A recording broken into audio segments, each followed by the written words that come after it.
ETF index mutual funds నేర్చుకుని stock మార్కెట్లో రాణించాలనుకుంటున్నారా? వెంటనే ఈ నెంబర్కి కాల్ చేయండి. గోల్డ్ రెండు కూడా జెట్ స్పీడ్ తో పరిగెడుతున్నాయి. మరి బంగారానికి అలాగే వెండికి బ్రేక్ పడే అవకాశం ఉందా, లేకపోతే ఇలాగే కొనసాగుతుందా? ప్రముఖ మార్కెట్ అనలిస్ట్ ప్రశాంత్ గారు లైవ్ కాల్ అందుబాటులో ఉన్నారు. ఆయన అడిగి అన్నీ తెలుసుకుందాం. నమస్తే అండి ప్రశాంత్ గారు. నమస్తే నిరుపమ గారు. ప్రశాంత్ గారు, ఏంటండి పరిస్థితి? దారుణాతి దారుణంగా పరిగెడుతున్నాయి. బంగారం వెండి రెండు పోటీ పడుతున్నాయి. అసలు ఎక్కడ బ్రేక్ అనేది లేకుండా దూసుకుపోతూనే ఉన్నాయి ముందుకు, రాకెట్స్ లాగా. చాలా మంది అంటున్నారు జస్ట్ విత్ ఇన్ డేస్ లోనే బంగారం 3 లక్షలకి, వెండి 5 లక్షలకి చేరుకుంటుంది అని చెప్తా ఉన్నారు. దట్టు జనవరి నుంచి ఇప్పటి వరకు చూసుకుంటే, అంటే జస్ట్ 29 డేస్లోనే దగ్గర అది ఇది కలిపితే 1 lakh వరకు పెరిగిపోయింది అన్నట్టు మాట్లాడుతూ ఉన్నారు చాలా మంది. ఏంటి అసలు ఆగుతుందా, ఆగదా? సామాన్యుడు అసలు బంగారం వైపు కన్నెత్తి చూసే పరిస్థితి లేదు ప్రస్తుతం. అయితే ఇది ఇలాగే కొనసాగితే బంగారం దుకాణాలు మూసుకుంటారా, లేకపోతే ఇంకా ఎక్కువ మంది ఇన్వెస్టర్స్ వస్తారు, ఇంకా పెరిగే అవకాశం ఉంటుందని? డెఫినెట్ గా అండి, మీరు అన్నట్టు జెట్ స్పీడ్ తో పోవట్లేదు, సూపర్ సానిక్ స్పీడ్ అంటారు. అంటే అంతకంటే సౌండ్ ట్రావెల్ చేసే స్పీడ్ ని సూపర్ సానిక్ అంటారు. సో సూపర్ సానిక్ స్పీడ్ లో వెళ్తున్నాయి. మనము 31st, నాకు గుర్తుండే జనవరి 1 ఒక వీడియో చేసాం. ఇయర్ సిల్వర్ ఇయర్ అని మీకు చెప్పాను. Silver Jubilee 2026. ఆ రోజు 2,40,000 అండి. కరెక్ట్ గా జనవరి 1 మనం ఈ వీడియో చేసినప్పుడు 2,40,000, 150% ఇచ్చింది రిటర్న్ అని. ఈ రోజు మనం మాట్లాడే సమయానికి 4,30,000 అండి, 100%. అంటే ఒక నెలలో దగ్గర 80% గ్రోత్ ఉందండి. ఆ రోజు మీరు మీ దగ్గర ఒక 5 లక్షలు ఉంటే ఈరోజు 10 లక్షలు అన్న రేట్ లో సిల్వర్ అనేది చాలా జెట్ స్పీడ్ తో కాదు, సూపర్ సానిక్ స్పీడ్ తో వెళ్తుంది. అప్పుడు మనం చెప్పిన కారణాలే ఏంటంటే, డాలర్ వైపు ఒక నమ్మకం సన్నగిల్లింది ప్రపంచవ్యాప్తంగా. అది ఆర్థిక కారణాల రీత్యా, జియో పొలిటికల్ రీజన్స్ వల్ల డాలర్ కి ఆల్టర్నేట్ కరెన్సీగా బంగారు, సిల్వర్ ఎమర్జ్ అవుతున్నాయి. మెటల్స్ అనేటివి ఎమర్జ్ అవుతూ వెళ్తున్నాయి. మీకు నేను ఇంకోటి యాడ్ చేస్తాను ఏంటంటే, మనం త్వరలో బహుశా కాపర్ మీద కూడా ఒక వీడియో చేయాల్సి ఉంటుంది. ఎందుకంటే అనదర్ మెటల్, ప్రిషియస్ మెటల్ అండి, చాలా ఫాస్ట్ గా రాకెట్ వేగంతో దూసుకుపోతుంది కాపర్. నేను దాని గురించి తర్వాత చెప్తాను. అయితే సిల్వర్ కి మనము డెఫినెట్ గా చాలా ఇంతకుముందు చెప్పుకున్నట్టు industrial need, solar panels, EV cars, EV bikes, automobiles, ఇవి చాలా డిమాండింగ్. నెక్స్ట్ డికేడ్ అంతా ఇది బిలాంగింగ్ టు ఈవీ. కాబట్టి సిల్వర్ అనేది ఇండస్ట్రియల్ నీడ్ ఉంది. అదే ఒక రీజన్ అయితే అమెరికా జనవరిలో దీన్ని క్రిటికల్ మినరల్ గా ఐడెంటిఫై చేసింది. అంటే క్రిటికల్ మినరల్ అంటే దాని మీద ఎక్స్పోర్ట్, ఇంపోర్ట్, ఇండస్ట్రియల్ ప్రొడక్షన్ అన్ని మీద ఆంక్షలు ఉంటాయి. యూటిలైజేషన్, ప్రొడక్షన్, సో ట్రేడింగ్ అన్నిటి మీద. సో అందరు కూడా ఇన్వెస్టర్లు క్రిటికల్ మినరల్స్ ని హోల్డ్ చేసుకుంటారు, ఎందుకంటే అది ఒక ఇన్వెస్ట్మెంట్ అసెట్ అయిపోతుంది.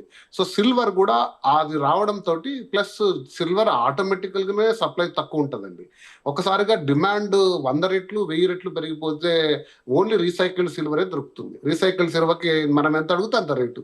ఓకే, మీకు కావాలండి కిలో, మీరు తీసుకుంటే తీసుకుని, లేకపోతే లేదు 4,50,000 అంటున్నారు.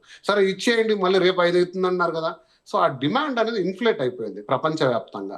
సో సిల్వర్ అనేది డెఫినెట్ గా ర్యాలీ అవుతుందని అందరూ అంచనా వేశారు. కానీ ఇంత మొత్తంలో ఒక్క నెలలో దాదాపు 80% to 100% డబల్ అవ్వడం అనేది చరిత్రలో ఎప్పుడు చూడలేదు. బట్ నేను దానికి కాషన్ ఉంది, అది తర్వాత చెప్తాను మీకు ఇదే వీడియోలో. అయితే gold is emerging as a next best currency for dollar. అంటే ఇంకా డాలర్ కి ప్రత్యామ్నాయం ఇదే అని దేశాలు నమ్మాయి, హోల్సేల్ ఇన్వెస్టర్లు నమ్ముతున్నారు, ఇన్స్టిట్యూషనల్ ఇన్వెస్టర్స్, ఇండస్ట్రీస్ నమ్ముతున్నాయి, ప్రజలు నమ్ముతున్నారు, ఓకే, బిజినెస్ పీపుల్ నమ్ముతున్నారు. ప్రతి ఒక్కరు కూడా ఈ డాలర్ బలపడుతుందా, 4th quarter అవుతుంది స్ట్రైట్ గా, డాలర్ బలపడే అవకాశాలు లేవు, రైట్. అందరు కన్ఫ్యూజ్ అవుతున్నారు, డాలర్ బలపడుతుంది అనుకుంటున్నారు. మన రూపాయి క్షీణిస్తుందండి. ఓకే, మన రూపాయి వాల్యూ అనేది డాలర్ తో పోలిస్తే తగ్గుతుంది, కానీ ప్రపంచంలో ఉండే కరెన్సీలో డాలర్ ఏం ముందుకు పోవట్లేదు. డాలర్ బలంగా ఉంటే అసలు బంగారు పెరగకూడదు, అది ప్రధానంగా గుర్తుపెట్టుకోండి. డాలర్ ఎప్పుడైనా బలపడుతుందంటే బంగారు రేటు తగ్గుతుంది, కానీ బంగారు రేటు పెరుగుతుందంటే డాలర్ వాల్యూ తగ్గుతుంది. మనం ఏంటంటే మన రూపాయలు చూసుకొని అబ్బో డాలర్ చాలా బలపడుతుంది అనుకుంటున్నాం. అది చాలా రాంగ్ అనాలిసిస్. నేను డీటెయిల్ గా చెప్తాను ఎందుకు అనేది సపరేట్ గా. బట్ గుర్తుపెట్టుకోండి, మనకు 2 దెబ్బలు. ఒకటి ఏంటంటే అంతర్జాతీయంగా డాలర్ పడిపోయి ఏమంటారు బంగారు ధర పెరగడము, మన డాలర్కి వచ్చే ఎక్స్చేంజ్ వాల్యూ పెరగడం వల్ల మనం బంగారు రూపాయి పెట్టాల్సింది ప్రపంచం రూపాయి పెట్టుకుంటే మనం రూపాయి 10 పైసలు పెట్టుకోవాల్సి వస్తుంది. ఎందుకంటే అది మనకు ఉండే రూపాయి వాల్యూ క్షీణత. సో ఒక ఔన్స్ ధర ఇంటర్నేషనల్ గా 2026కి డిసెంబర్కి $5,000 టార్గెట్ పెట్టుకున్న గోల్డ్మ్యాన్ సాక్స్ కేవలం ఒక నెలలోనే బీట్ చేసేసింది. ఔన్స్ 28.5 గ్రాముల అంతర్జాతీయ బంగారు ధర ఈ రోజు $5,100 చేరుకైంది. సో కాబట్టి బంగారు ర్యాలీ అయిపోతుంది, ఆల్టర్నేట్ కరెన్సీగా ఎమర్జ్ అవుతుంది. సో ఖచ్చితంగా బంగారుకునే ఒక గొప్పతనం ఏంటంటే అది పడిపోయే సాధనం కాదు, చాలా లార్జ్ మార్కెట్ క్యాప్. కాబట్టి ఇన్వెస్టర్లు దాని వైపు ఎవరైతే చేశారో 25లో కానీ ఇక్కడ నుంచి కూడా ప్లాన్ చేసుకోవాలనుకుంటున్నారో వాళ్ళందరికీ కూడా ఇది ఒక గుడ్ న్యూస్. బట్ మన ఇండియాలో బంగారు ప్రియులు ఉంటారు కదండి, పెళ్లిళ్లకు, ఫంక్షన్లకు, ఆభరణాలు ఇంకా చేయించుకోవాలి, కొనాలని పాపం ప్లాన్ చేసుకున్న వాళ్ళందరికీ కూడా ఇది ఒక bad news. But very bad news, very bad news. నాకు అర్థమవుతుంది మీరు చెప్తుంటే వెరీ బ్యాడ్ న్యూస్ అన్నప్పుడు. సో సో ఖచ్చితంగా అది పాపం అంటే కొన్ని ప్లాన్ చేసుకుంటారు, పెళ్లి ఉందనో, ఏప్రిల్లోనో ఏదో ఫంక్షన్ ఉందనో సంథింగ్, ఒక 5 లక్షలు పెట్టుకుంటే ఈరోజు 5 లక్షలకి ఏం రావండి, ఇంకొక 5 యాడ్ చేయండి అంటున్నారు. సో అందుకు ప్రెడిక్ట్ చేయలేకున్నారు, ఎంత పెట్టుకోవాలని కూడా పాపం, కొనాలి అంటే ఎప్పుడు కొనాలి, ఎంత కొనాలని కూడా చేయలేకున్నారు. కాబట్టి ఈ అన్ప్రెడిక్టబుల్ మార్కెట్ లో మీరు ఎంటర్ కాకపోవడమే మంచిది. అత్యవసరం అయితే తప్ప ఆభరణాలు తీసుకోండి. అవసరం అనుకున్న చోట మీరు కొద్ది మొత్తాన్ని మీకుండే ₹100, ₹10, ₹15 ఇన్వెస్ట్మెంట్ చేసుకోండి. సిప్ విధానంలో, ఈటీఎఫ్ విధానంలో చేసుకోండి. నేను సపరేట్ వీడియోస్ చేశాను సుమన్ టీవీ ద్వారానే, ఎలా కొనాలి డిజిటల్ గోల్డ్ అని. సో వాటి వారు చేసుకోండి. బంగారు అనేది పడిపోయే సాధనం అయితే కాదు, అది నేను చాలాసార్లు చెప్పాను, చాలా సందర్భాల్లో చెప్పాను. థంబ్నెయిల్ చూసి భయపడద్దండి. 60,000కు వస్తుంది, 70,000కు వస్తుంది, బంగారు రేపు పోతుంది, ఎల్లుండి పోతుంది. బంగారు 3,000 సంవత్సరాలుగా పోలేదండి దాని వాల్యూ. లాస్ట్ హిస్టరీలో 100 సంవత్సరాలుగా పోంది, ఏదో ఈ సంవత్సరం పోతుంది అని చెప్తే మీరు నమ్మద్దండి. ఒక 5-10% కరెక్షన్ కావచ్చు, లేదా పెరగకుండా ఆగచ్చు, కానీ అమాంతంగా హాఫ్ రేట్ అయిపోతుంది అనే సాధనం అయితే బంగారు కాదు. అది నేను చాలాసార్లు చెప్పాను, మళ్ళీ కూడా చెప్తున్నాను. ఇంకో చిన్న డౌట్ అండి ప్రశాంత్ గారు, ఇప్పుడు డాలర్ అనేది ఇప్పటి వరకు ఎప్పుడైనా సరే పెరిగి తగ్గటం అనేది ఎప్పుడన్నా చూసామా? ఎప్పుడు పెరుగుతూనే పోయిందా? అంటే రూపాయి పతనమే చూసామా, రూపాయి పెరగటం లేకపోతే డాలర్ తగ్గటం అనేది ఎప్పుడన్నా చూసామా గతంలో? చాలా మంచి క్వశ్చన్ అడిగారు, చాలా క్లారిటీ చెప్తాను చూడండి. ఫస్ట్ ఆఫ్ ఆల్ డాలర్ ని మనం ఎప్పుడు రూపాయితో పోలుస్తాం కాబట్టి మీరు మాట్లాడుతున్నది రూపాయి వాల్యూ. మన రూపాయి పతనం ఎంతో వచ్చింది, మన రూపాయి ఎప్పుడు పెరగలేదు, హిస్టరీలో మన రూపాయి ఎప్పుడు పెరగలేదు. అది ఫస్ట్ పాయింట్. సో అంటే మన డాలర్ కి ఎన్ని రూపాయలు వస్తాయనేది ఎప్పుడు పెరుగుతూనే పోయింది, ఎప్పుడు కూడా కిందికి రాలేదు ఆ మార్గం. సో మన రూపాయి పతనం అవుతూనే వచ్చింది. రెండో పాయింట్, డాలర్ అనేది డాలర్ ఇండెక్స్, అంటే ప్రపంచంలో బలంగా ఉన్న కరెన్సీలతో డాలర్ వాల్యూ చూస్తారు, డాలర్ ఇండెక్స్ వాల్యూ అంటారు. డాలర్ ఇండెక్స్ వాల్యూ వచ్చేసి ఇప్పుడు పడిపోయింది, అంటే ప్రపంచ మార్కెట్లో అందుబాటులో ఉన్న కరెన్సీల్లో డాలర్ కి విలువ క్షీణించింది. కేవలం మనం ఇండియా డాలర్ తో పోల్చుకుంటున్నాం, కానీ డాలర్ అనేది బాస్కెట్ ఆఫ్ కరెన్సీస్ అంటారు, అంటే పౌండ్, యెన్, రకరకాల కరెన్సీలతో పోలిస్తే డాలర్ డిమాండ్ పడిపోయింది.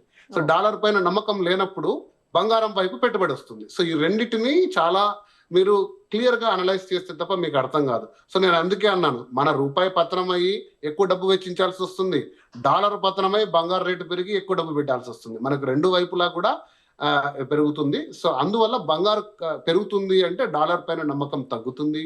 ఇరాన్ మీద యుద్ధ వాతావరణం ఉంది, తర్వాత ఆర్థికంగా కూడా డాలర్ పెట్టుబడులు ఏదైనా పెట్టినారో హై రిటర్న్స్ రావట్లేదు, నమ్మకం లేదు. ప్లస్ డీడాలరైజేషన్, ప్రపంచ దేశాలన్నీ కూడా ఎందుకు డాలర్కి ఇంత బలంగా విలువ ఇవ్వాలి, ఇంకొక ఆల్టర్నేటివ్ కరెన్సీ పెట్టుకుందామని సెంట్రల్ బ్యాంక్స్ అని ఒక 5-6 కారణాలు ఉన్నాయి. చాలాసార్లు నేను చెప్పాను, వాటి రీత్యా బంగారు అనేది ర్యాలీ అవుతుంది, కానీ ఎవరు స్పెక్యులేట్ చేయలేదు. ఈ ప్రైస్ అయితే ఏ అనలిస్ట్ అనలేదు, ఏ సంస్థ, గోల్డ్మెన్ సాక్స్ లాంటి సంస్థ కూడా ప్రెడిక్ట్ చేయలేదు, ఎవరు ప్రెడిక్ట్ చేయలేదు. ఇది ఒక అబ్నార్మల్ ఫినామినా అనేది, ఇది ఎలా ర్యాలీ అవుతుంది, ఎలా ఎంత దూరం పోతుంది అనేది కూడా స్పెక్యులేట్ చేసే టైం కాదు, కానీ బంగారు అనేది షైన్ అవుతూనే ఉంటుంది అనేది నా అంచనా. ఇంకొక విషయం అండి, ఇప్పుడు చాలా మంది, నేను ఫస్ట్ కూడా అడిగాను మిమ్మల్ని అదే క్వశ్చన్, మళ్ళీ అదే క్వశ్చన్ రిపీట్ చేస్తున్నా. త్వరలోనే అంటే విత్ ఇన్ డేస్లోనే బంగారం 3 లక్షలకి, వెండి 5 లక్షలకి చేరుకుంటుంది అని అంటున్నారు. నిజమా? అలాంటి సూచనలు ఏమన్నా కనిపిస్తున్నాయా మీకు మార్కెట్ ఎనలిస్ట్గా? ఒక రోజులో 10,000 పెరగడం అనేది నేను కూడా హిస్టరీలో ఎప్పుడు చూడలేదండి. బంగారు అలా ఆ స్పీడ్ లో వెళ్తే మీరు అన్నట్టు జెట్ స్పీడ్ 3 లక్షలు చేరొచ్చు, కానీ అంత market cap, wide market cap ఉన్న బంగారు అంత ర్యాపిడ్ గా గ్రో కాదు. కానీ రెండో విషయం, సిల్వర్ అయితే నేను చెప్పగలనండి. సిల్వర్ 240,000 అంటే 2,40,000 సిల్వర్ జనవరి 1 కి, ఈరోజు 4,30,000 అనుకుంటాను, ఈరోజు నేను మార్నింగ్ కనుక్కున్నప్పుడు. సిల్వర్ అయితే చాలా స్పీడ్ లో వెళ్తుందండి. బట్ సిల్వర్ అనేది నేను మరొకసారి చెప్తున్నాను, very cautious. Silver is very volatile. బంగారానికి ఇంత మార్కెట్ ఉంటే సిల్వర్కి ఇంతే ఉంది మార్కెట్, చాలా చిన్న మార్కెట్. సో అది ఇండస్ట్రియల్ డిమాండ్ మీదనే పెరుగుతుంది. ఎప్పుడైనా సిల్వర్ కరెక్షన్ కి వచ్చింది అనుకోండి అమాంతం పడుతుంది, 50% పడిన ఆసక్తి పడుతుంది. ఓకే, ఆ సిల్వర్ మార్కెట్ క్యాప్ చాలా చిన్నదండి. అంటే 100% ఇన్వెస్టర్లు బంగారాన్ని హోల్డ్ చేసుకున్నారు అనుకోండి, ఇంతనే హోల్డ్ చేసుకుంటారు సిల్వర్.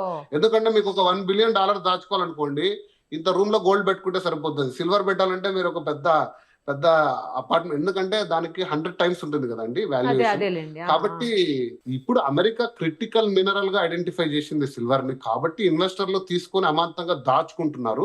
ఒకసారిగా డిమాండ్ వచ్చేసింది ఈవీ వెహికల్స్ కి, బయట సప్లై లేదు. ఇవన్నీ కారణాల రీత్యా సిల్వర్ పెరుగుతుంది. బట్ మనకు టైం బాగాలేక వరల్డ్ వైడ్ రిసెషన్ వచ్చింది, కార్ల మ్యానుఫ్యాక్చరింగ్ తగ్గిపోయింది, సోలార్ అనేది ఒకసారి పడిపోయింది, ఎవరు సిల్వర్ కోరుకోవట్లేదు. ఆటోమేటికల్ గా ప్రైస్ తగ్గిపోతుందండి. మార్కెట్ చాలా చిన్న కరెక్షన్ వచ్చినా కూడా వాల్యూ చాలా ఫాస్ట్ గా పడుతుంది. బట్ గోల్డ్ 200 దేశాల్లో అన్ని దేశాలు పెట్టుకుంటాయి, అందరూ వాడతారు, దాని మార్కెట్ సైజ్ చాలా పెద్దది. Okay, so but silver historical గా 50% పడిన సందర్భాలు ఉన్నాయి. గోల్డ్ అలా అప్పుడు హిస్టారికల్ గా లేదు. కాబట్టి ఎగ్జిక్యూట్ కాషన్ అని చాలాసార్లు చెప్పాను. మీరు లాస్ట్ 1 year ని చూసుకొని ఎంత పడితే అంత మీకుండే డబ్బులన్నీ తీసుకొచ్చి, అప్పులు తీసుకొచ్చి సిల్వర్ తీసుకొని పడిపోతే అంటే అదేం సార్ మీరు ఆ రోజు ఇదే చెప్పారు, నేను తీసుకోండి రోజు డబుల్ అవుతుందంటే, మరి that is how it is, the nature అది. ఓకే, ఎంత ఫాస్ట్ గా వేడెక్కుతుందో అల్యూమినియం అని తెలుసలేదు మీకు, చాలా ఫాస్ట్ గా హీట్ ఎక్కుతుంది, చాలా ఫాస్ట్ గా కూల్ అవుతుంది. అలా హైలీ వొలటైల్ అండి సిల్వర్. కాబట్టి కాషియస్. బట్ ఒక 5 years హోల్డ్ చేసుకుంటారా, 4 years హోల్డ్ చేసుకుంటారా, బ్రహ్మాండం కొనుక్కోండి. మీకు ఎటువంటి పరిస్థితుల్లో అంత లాంగ్ రన్ లో అయితే సిల్వర్ ఖచ్చితంగా మంచి రిటర్న్ ఇస్తుంది. సి అండి, ఇప్పుడు ఇంకొక నాకు తెలిసి 1-2 days లోనే మళ్ళీ వీడియో చేయాల్సి వస్తుందేమో, గోల్డ్ పెరిగింది సిల్వర్ పెరిగిందని మళ్ళీ. అంటే డెఫినెట్ గా పరిస్థితులు పెరుగుతున్న కారణాలు మారవండి. కాకపోతే మనం ఏం చేయాలి, టైం టు టైం మనం ఏం ఆలోచించుకోవాలి, మనం ఎలా ఉండాలి, ఈ న్యూస్ ని కన్జంప్షన్ చేసుకునేది అవేర్నెస్ చాలా ఇంపార్టెంట్. మనం ఏదైనా ఒక వస్తువు కొంటున్నామా, ₹1 పెడుతున్నామా అంటే మీరు నేను చర్చించుకునే సందర్భాల్లో అరే ఇది కారణాలు తెలుసుకోవాలి. కానీ ఏదో మనం లాటరీ టికెట్ లాగా అది కొనుక్కున్నాం ఇంకా చూసుకుంటా ఉందాం అనేది అయితే ఒక రకమైన అవేర్నెస్ ఉంది. కాబట్టి ఆ డేటా తీసుకొని మీరు అంచనా వేసుకోవచ్చు మీ పరిస్థితుల దృష్ట్యా, అంతే. రైట్ అండి, పర్ఫెక్ట్. థ్యాంక్ యూ అండి, థ్యాంక్ యూ సో మచ్. తొందరలోనే మళ్ళీ కాంటాక్ట్ చేస్తాను. Thank you.